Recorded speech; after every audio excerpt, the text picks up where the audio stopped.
Why did they cheat on me? How did I not know? Who is this other person? How can I move forward? Are these questions you're struggling with? Now, constantly replaying your relationship in your mind and wondering where and when it all went wrong. Dr. Jordan Peterson is going to answer these very questions and walk us through the process of cheating and betrayal. He gives honest and sometimes hard-hitting answers to help you identify why your relationship broke down and how you can start to make steps forward. In a therapeutic environment, I would walk the person through their marriage. It's like, let's lay out the story and see if we can figure out where things went wrong. And I wouldn't presume to know as a therapist at all, because each person's catastrophe is very particularized and singular, and all I would be able to do in that situation is to listen to the account of the past, let's say, and to ask the person to clarify when I didn't understand, and to see if I could evoke from them a coherent and plausible causal account of the pathway to the catastrophe that was differentiated and detailed enough so that once they understood it, they would be less likely to repeat it. And that's how you recover from something like this. You recover from something like this by not being the sort of person to whom that will ever happen again. And that might be, it could be, as I alluded to earlier, that now and then people get unlucky and they partner with someone who is fundamentally and malevolently unreliable. And that's brutal if that occurs. And you might think, well, there's no people that are fundamentally and malevolently unreliable. And I would say, well, you're either naive and you better watch out because one of these adventures is coming your way, or you've been unbelievably fortunate and have just never encountered someone like that. And so I would find out from the person just exactly what it is they think they've encountered, and to try to characterize that. They've certainly encountered this spirit of betrayal, no doubt about that. Have they encountered their own capacity for naive, willful blindness? Probably. All of that has to be rectified before this shattered reality can be put back together. And it has to be rectified, and that's an extraordinarily complicated problem. The answer to the problem is, how do I now move forward knowing what I know about my own capacity for blindness and the ability of others, even when trusted, to engage in deep betrayal? Are there general principles for that? There are. One thing you'll have to do to recover is to regain your willingness to trust. But it can't be naive, because look where that got you. It has to be wise and courageous. And so to recover from this, you're going to have to be able to trust again. But trust will have to be predicated on something like courage rather than naivety. And the courage is something like the courage all wise people have when they undertake a relationship, which is something like, I know perfectly well that you're chock full of snakes, just like me.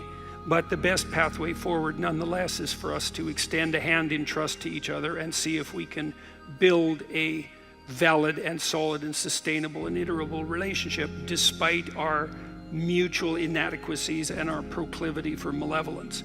There isn't a better pathway forward than that, and pathway is predicated on the ability to adopt a posture of attentive trust.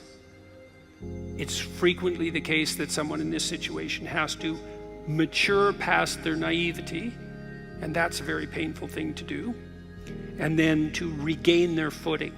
Now, the final part of this is, can you do that with the person that you are now married to?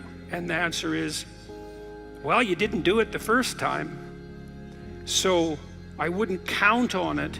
Does that mean it's impossible?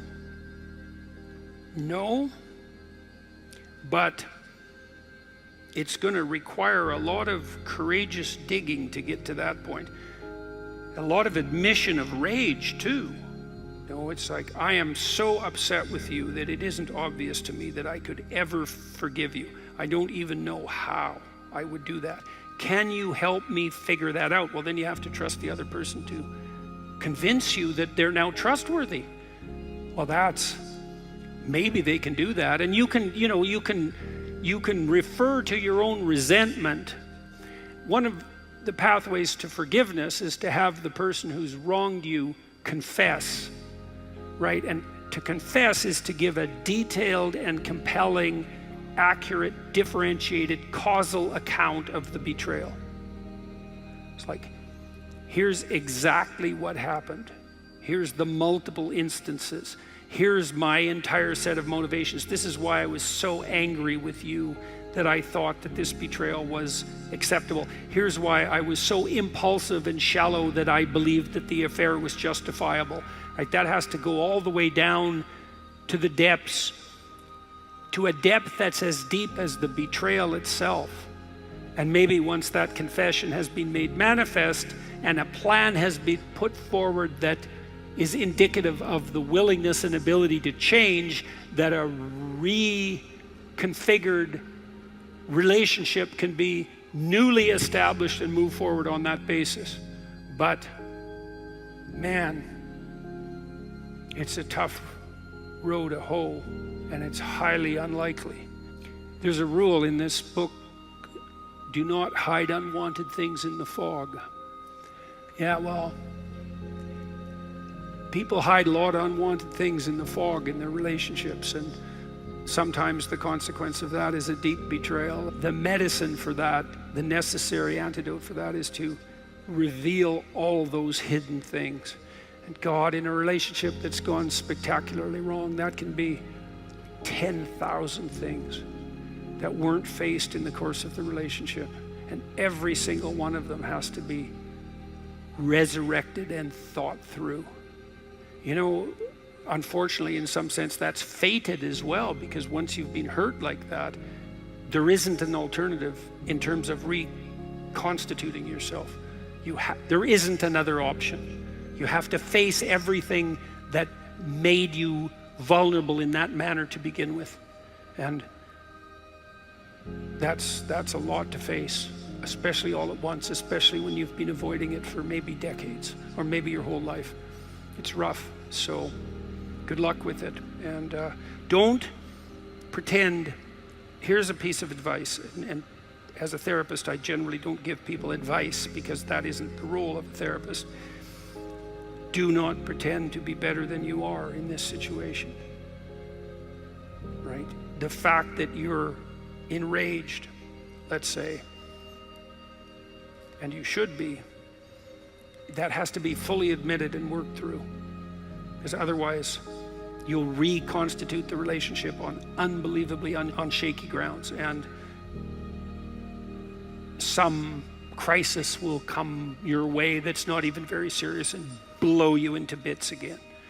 So you'll be able to forgive the person if they can confess and transform deeply enough so that your rage is actually genuinely eliminated. And that's going to take a lot of effort, man, and a lot of honesty, a lot of willingness to see that you are in fact that demolished and outraged. That's a vicious pit to contemplate. Now, I hope you found Dr. Peterson's thoughts on betrayal and relationships thought-provoking. I certainly did. Cheating in relationships is a painful and complex bunch of issues that can affect everyone. People hide many unwanted things in the fog, both from themselves and their partner. But it is necessary to reveal them to recover from this deep betrayal in a relationship. But by examining the reasons why it happened, reflecting on our own behavior, the state of our relationship, and committing to open and honest communication, we can begin to heal and rebuild this trust. This may be by making recovery in the relationship or moving on and rebuilding our own sense of self and trust in future relationships. Now, thanks very much for watching. And if you haven't already, please subscribe, make any comments. I'd love to hear about what your thoughts are about your own journey during this sometimes very difficult time. Bye for now.